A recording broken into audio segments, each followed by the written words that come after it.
A veil moves across the surface of knowing, and suddenly, recognition. Not the familiar recognition of faces we've memorized, but something deeper. The trembling that comes when a stranger's glance pierces through the carefully constructed walls of identity. The inexplicable pull toward a doorway in an unknown city that whispers of a home that exists beyond geography, beyond time. There are moments when the soul's ancient compass awakens, pointing toward truths the rational mind cannot map. When every step feels like remembering rather than discovering, what if the trembling you feel in certain presences isn't anxiety, but the soul recognizing its own reflection in another's eyes? What if the inexplicable familiarity isn't coincidence, but the universe calling its scattered pieces home? She stood before the cathedral in Prague, tears streaming down her face for reasons she couldn't name. The stones seemed to whisper secrets her grandmother might have carried. Her body remembered what her passport denied. This was not her first time here.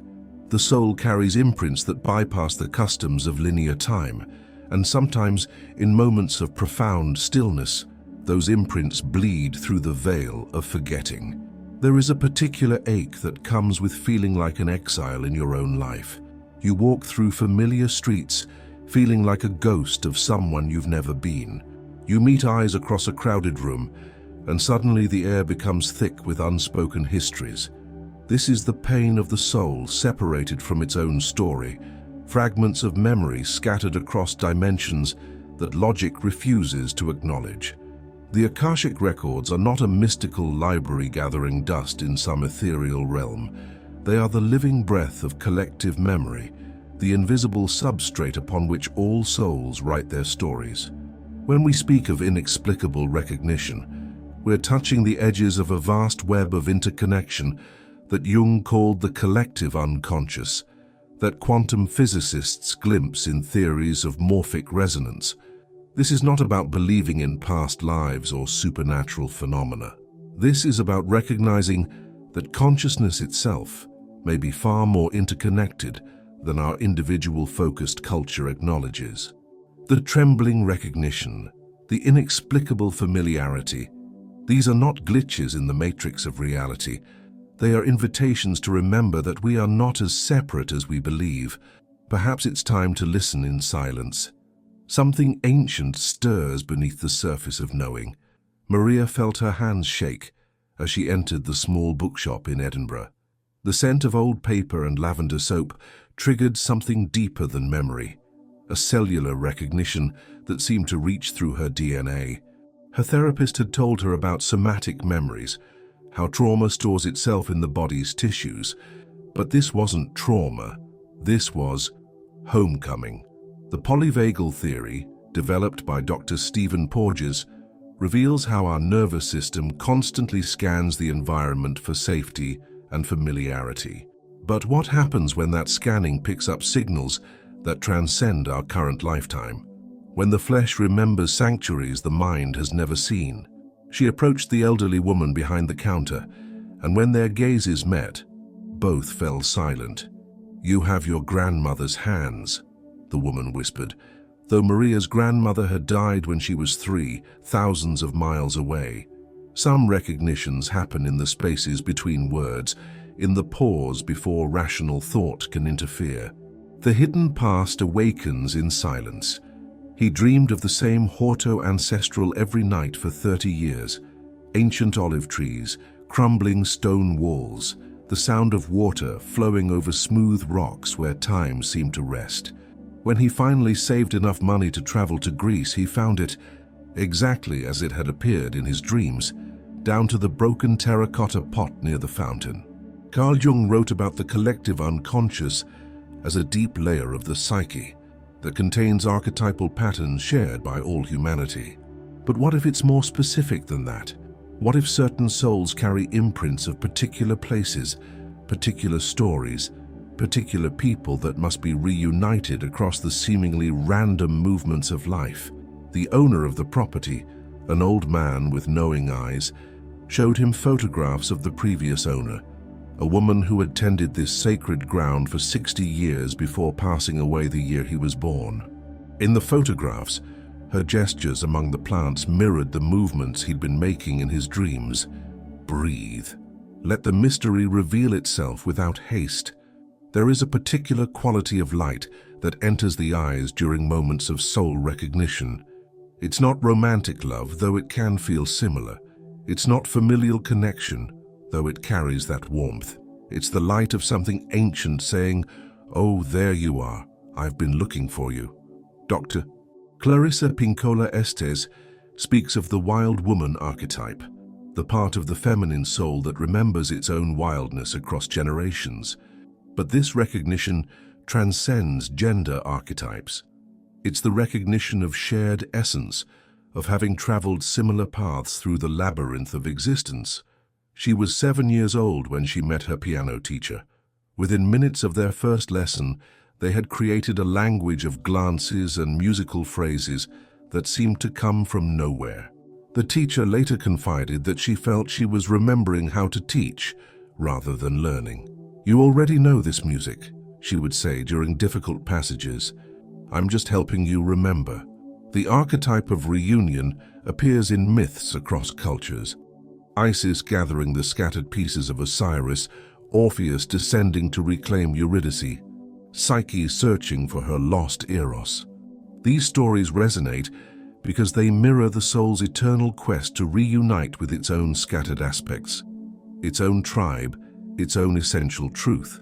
Modern research in epigenetics suggests that traumatic experiences can be passed down through generations, encoded in our very genes. But what about healing experiences? What about moments of profound love, creativity, or spiritual awakening? Could these too be inherited, creating invisible threads that draw us toward people and places that helped heal our ancestral line? When she first heard Chopin's Nocturne in F minor, she wept without understanding why. The melody seemed to unlock a grief that belonged to another century, another woman who had loved and lost in ways her 19-year-old heart had never experienced. Yet somehow listening to this music felt like coming home to herself. Some places hold memory the way trees hold rain, silently, completely, releasing it only when conditions are right. The Japanese have a word, mono no aware, which describes the bittersweet awareness of the impermanence of all things. But what about those places that seem eternal, that make us homesick for lives we've never lived? She walked through the ruins of a medieval monastery in southern France, her bare feet somehow knowing exactly where the stone steps would be crumbling, where the wall would open to reveal the ancient herb garden. The tour guide mentioned that local tradition spoke of a healing woman who had lived here centuries ago, someone who worked with plant medicine and tended to travelers on pilgrimage. That night, she dreamed of hands that looked like hers crushing lavender and rosemary, of speaking Latin prayers she'd never learned, of a life dedicated to healing that felt more real than her current career in corporate consulting. Sometimes, the soul's geography doesn't match the map we've been given. Dr. Rupert Sheldrake's theory of morphic resonance suggests that similar forms across time and space can influence each other through resonant fields. While controversial in mainstream science, this concept offers a framework for understanding why certain locations seem to activate dormant aspects of our psyche. When we enter these resonant spaces, specific neurotransmitters are activated. Dopamine in response to the recognition of rightness, oxytocin creating a sense of bonding with the place itself, and sometimes a flooding of serotonin that creates an almost mystical sense of connectedness. Our nervous system responds to invisible information. The artist spent 3 months painting the same stretch of coastline in Ireland. Each day, the light revealed something new, yet something incredibly familiar.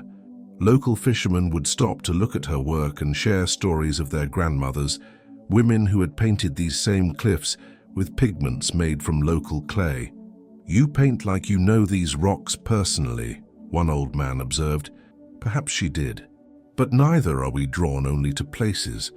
Sometimes it is a gaze that opens us like an ancient manuscript, revealing stories we thought we'd never written. Every person carries an energetic signature, a particular frequency that tells the story of their soul's journey. Sometimes these frequencies harmonize in ways that create instantaneous recognition. Other times, they create dissonance that reveals hidden aspects of ourselves we're not ready to face. She met him at a conference on grief counseling. Within 5 minutes of conversation, she felt her chest open in a way that had been sealed shut since her father's death 3 years earlier. Not romantic attraction, something deeper. His presence seemed to give her nervous system permission to feel safe with sadness, to stop performing strength she didn't possess. Later, she learned that he had lost his daughter in a car accident and had spent years learning how to hold space for unbearable sorrow without trying to fix it. Her father had been an emotionally distant man, trapped in his own silence, who never learned to comfort anyone, including himself. Meeting this stranger felt like encountering the father energy her soul had always needed, but there was something else, something that made her skin prickle with unease even as her heart opened. His grief was so vast, so consuming, that being near him felt like standing at the edge of an abyss. She found herself drawn to return to that edge, again and again, as if his darkness was calling to something equally dark within herself, something she wasn't ready to face. The polyvagal theory maps how our autonomic nervous system responds to safety and threat through 3 primary states: social engagement, connection; fight or flight, mobilization; and freeze, immobilization. But there's a 4th state that trauma therapists sometimes observe, a profound settling that happens when we encounter someone whose nervous system recognizes ours. He had spent years in therapy, working through childhood attachment trauma. His body had learned to brace against intimacy, to scan for signs of abandonment before anyone could get close enough to leave. Then he met her at his friend's art opening, and for the first time in memory, his nervous system simply relaxed. It wasn't that she was particularly soothing or motherly. It was something more subtle, the way she listened with her whole body, the way her presence didn't demand anything from him. Years later, he would learn that she had grown up with a hypervigilant mother and had spent her childhood learning to create islands of calm in emotional storms. Their nervous systems had recognized each other's healing. And what of those meetings that feel written in invisible ink across the sky of destiny? When does coincidence become conspiracy of the sacred? There are encounters that feel inevitable, as if all the seemingly random choices that led to that moment were following an invisible script. You take a different route to work because of construction. You stop for coffee at an unusual time because you woke up early. You sit at a table you normally wouldn't choose because your regular spot is taken. And then, across the room, a pair of eyes meets yours and something in the universe clicks into place. Joseph Campbell wrote about the hero's journey, the archetypal pattern that underlies most mythological stories. But what about the pattern that underlies our actual lives? What about the invisible hand that seems to orchestrate meetings that change everything? She had sworn off dating apps, but her sister convinced her to try just one more time before deleting everything. She almost didn't respond to his message. His profile was nothing like what she thought she wanted.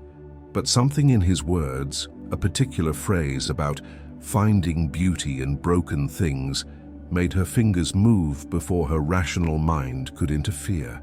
6 months later, they realized they had been at the same small concert 3 years earlier, had probably stood within arm's reach of each other, but hadn't been ready to meet.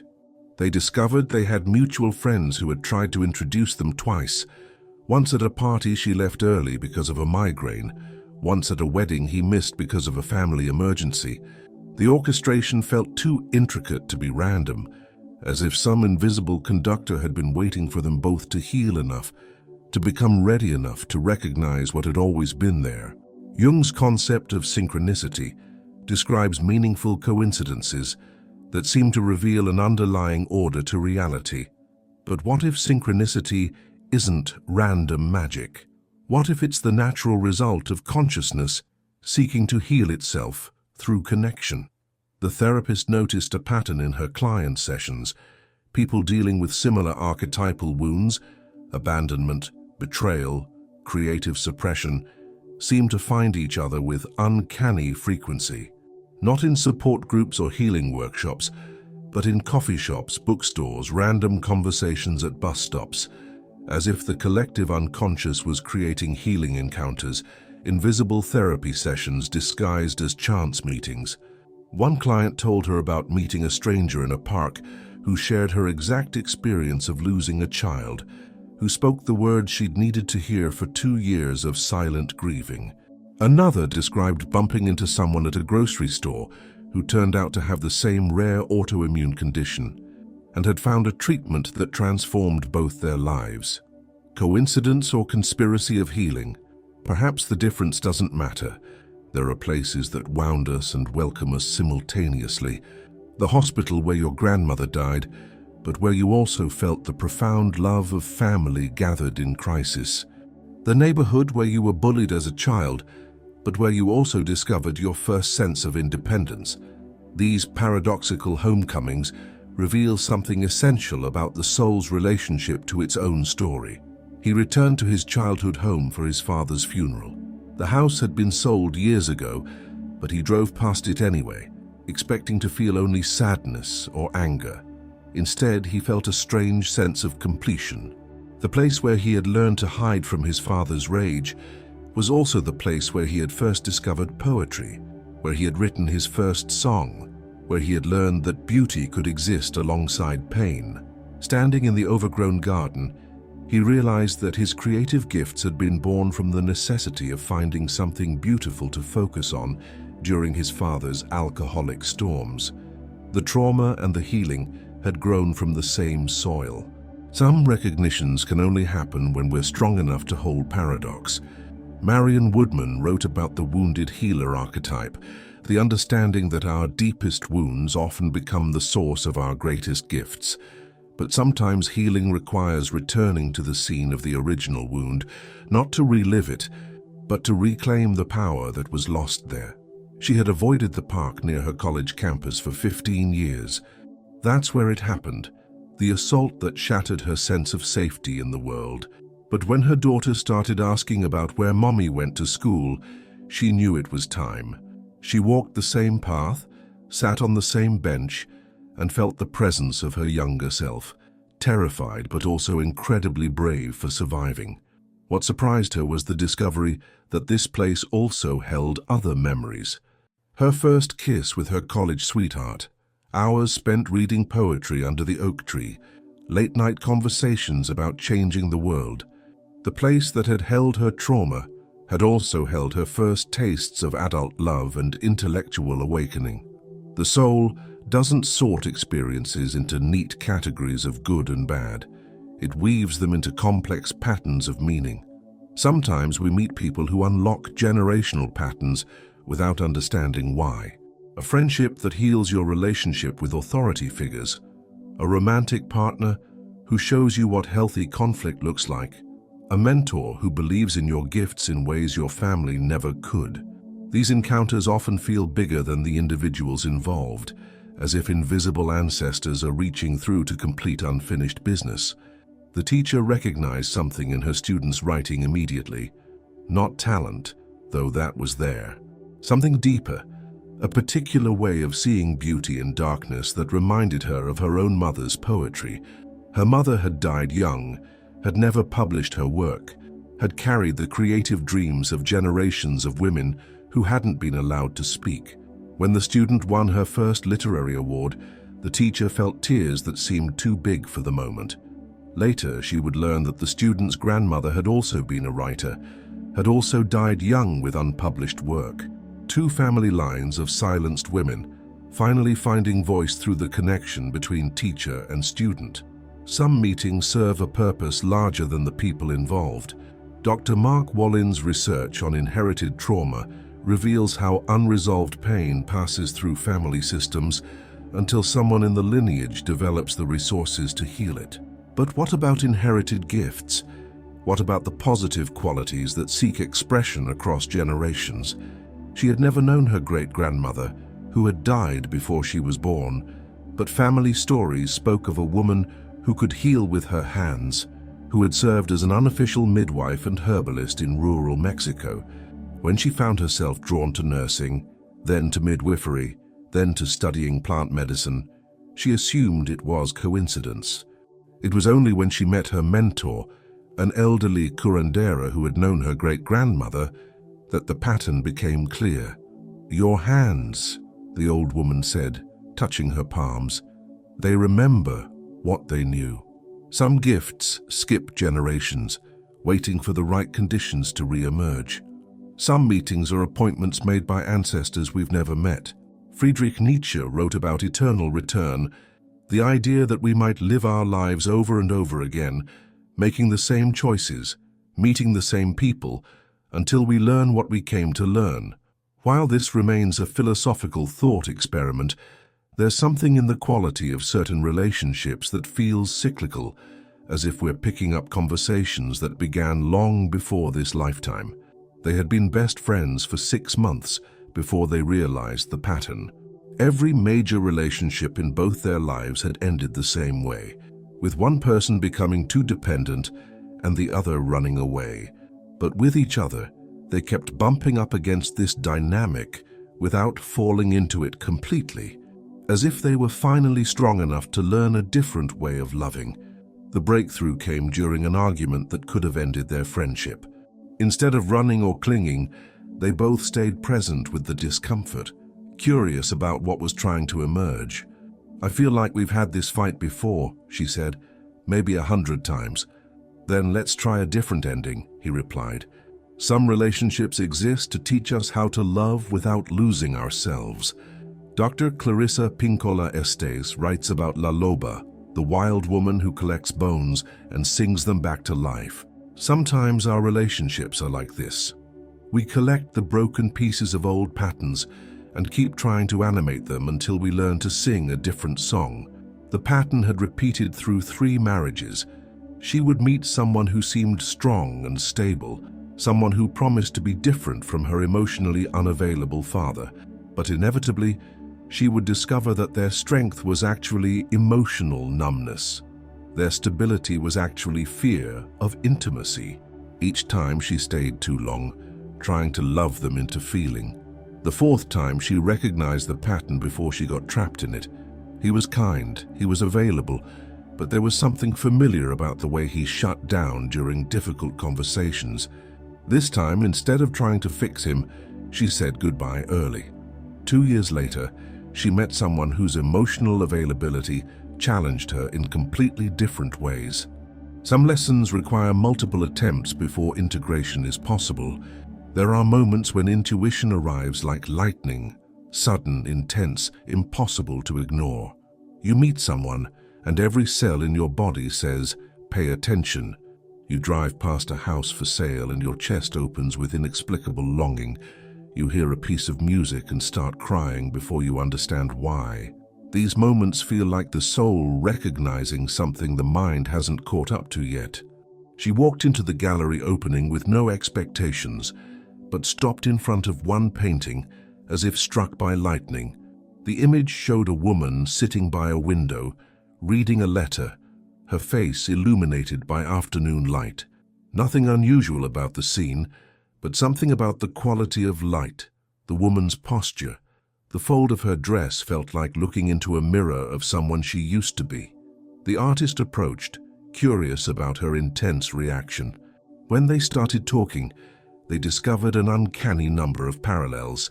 Both had lost their mothers at the same age. Both had moved across the country to escape painful memories. Both had dreams about living by the ocean. "I painted this after a dream," he told her. "I dreamed about a woman who looked exactly like you."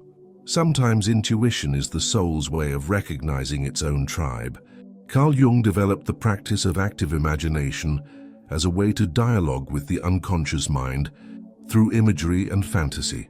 But what if this practice can also access memories that transcend personal experience? What if the imagination is actually a sophisticated navigation system for the soul's journey across multiple dimensions of existence? The meditation teacher guided them through a visualization. Imagine you're walking through a landscape you've never seen, but somehow recognize. Let your inner eye show you what wants to be revealed. She found herself in a desert landscape, following a path that led to an ancient building carved into red rock. Inside, she met an old woman who seemed to be waiting for her. "You always come back here when you're ready to remember," the woman said in the vision. "What do you need to know?" Over several months of returning to this inner landscape, she received guidance about creative projects, relationship patterns, and career changes that proved remarkably accurate. The conversations felt less like imagination and more like accessing a source of wisdom that had always been available. There's an old legend that says all souls were once part of a single mirror that shattered into infinite pieces, and that each lifetime is an opportunity to find and reunite with other fragments. Whether literal or metaphorical, this image captures something essential about the quality of recognition we sometimes experience. The sense that meeting certain people helps us remember who we really are. The hospice worker had sat with thousands of people during their final days, but this patient was different. The old man spoke about places and people from his childhood with such vivid detail that she could almost see them herself. As his condition worsened, he began to speak to people who weren't visible in the room, having full conversations with beings only he could perceive. What struck her wasn't the strangeness of these encounters, but their familiarity. Somehow she understood the language he was speaking with these invisible visitors. When he died, she felt not grief, but completion, as if she had been present for a reunion she didn't know she was waiting for. Some meetings happen at the threshold between worlds, where the veil between dimensions grows thin. The final teaching of Akashic recognition is perhaps the most paradoxical. Not every soul connection requires full understanding to fulfill its purpose. Sometimes we meet people, feel the lightning bolt of recognition, and then part ways again without drama or explanation. The meeting itself was the healing. Rumi wrote, "You are not just the drop in the ocean, but the entire ocean in each drop." Perhaps every person we meet carries within them the entire story of consciousness itself. Perhaps recognition isn't about remembering specific past life details, but about touching the vast interconnectedness that underlies all existence. She met him on a train in Switzerland, a conversation that lasted 3 hours and changed her understanding of what love could look like. They exchanged no contact information, made no promises to meet again. Somehow they both knew this encounter was complete in itself. 2 years later, she would meet the man she would marry, and she would recognize in him the same quality of presence her train companion had shown her was possible. The soul keeps its own appointments, follows its own mysterious calendar of necessary meetings. What we call coincidence may simply be the surface recognition of patterns too vast for the rational mind to comprehend. Every stranger who stops our breath, every place that feels like home, every moment of inexplicable familiarity is an invitation to remember that we are not as alone or as separate as we believe. Listen to the trembling in your chest when you meet certain eyes. Trust the tears that come when you hear certain music. Honor the way your body relaxes in some spaces and tenses in others. These are not random neurochemical events. They are the soul's sophisticated navigation system, guiding you toward the encounters that will help you remember who you came here to be. The next time you feel that lightning bolt of recognition, don't dismiss it as imagination. Don't rush to explain it away with logic. Instead, lean into the mystery. Ask, what is trying to be healed through this meeting? What part of my story is ready to be integrated? What gift am I being called to give or receive? Because in the end, every recognition is an invitation to come home to yourself. Every inexplicable familiarity is a doorway back to the wholeness you never actually lost. You just forgot how to access it. Some memories live in the bones, some stories are written in the stars. And some homecomings happen, not through returning to places we've been, but through meeting the people we've always been searching for. even when we didn't know we were searching at all. The mirror may be shattered, but each fragment still reflects the light of the whole. We find ourselves not by looking inward alone, but by recognizing ourselves in the faces of those who see us clearly, love us completely, and remind us that we are not strangers in this world after all. We are the universe experiencing itself through infinite eyes, and every moment of recognition is consciousness celebrating its own vast, interconnected nature. Welcome home.